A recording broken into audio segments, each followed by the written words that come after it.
I want to switch gears a little bit, head out to Philip Stewart. He is live outside of the White House right now, where just thousands of people have gathered in response to this. Philip, just absolute joy there, spontaneous. It is spontaneous, Caroline, and I have to tell you, I've actually moved back to about 16th and H, about a block up from Lafayette Park from the White House, because it is totally packed up at the North Gate where people have gathered, and on H Street, on I Street, on K Street. I mean, traffic in some ways is completely blocked in some intersections where you have officers out directing traffic because so many people have come down here to the White House. Generally a young crowd. A lot of them look like they're students, but they have packed in up at the north fence of the White House, and a lot of them have flags that they're waving. There are people who have climbed trees and they're waving flags out in front of the White House here. Frankly, it's just an unbelievable scene, and as you said, certainly spontaneous. I've been down here for about an hour, and now at 1 o'clock in the morning, there are still people streaming down 16th Street into Lafayette Park, and the crowd is actually growing at this point. So, yeah, a ton of people coming down here practically in the middle of the night. And Philip, you know, it's obviously such a political city.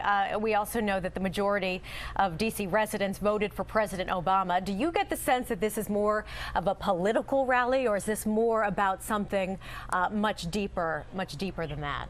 You know, I think it goes well beyond that, because it's interesting. When I was down in the crowd, practically up at the fence, as far as I could go, you know, it was a very eclectic crowd of people who didn't appear to be viewing this as a political gain, but just as a general sort of American gain. So I don't think this is a whole lot about politics. I think there's just sort of an American sort of celebration going on. But I think it's interesting, as Gail points out, you know, there's certainly a celebratory mood, but then there's an entirely other side of that to, you know, taking precautions, realizing that the risk could actually be higher now because of this. But here, it's certainly very celebratory, and I don't think it's left versus right or GOP versus Democrats at all. And you wonder if it's equally celebratory on the grounds of the September 11th attacks in New York City. At Ground Zero right now, we're getting reports that thousands upon thousands of people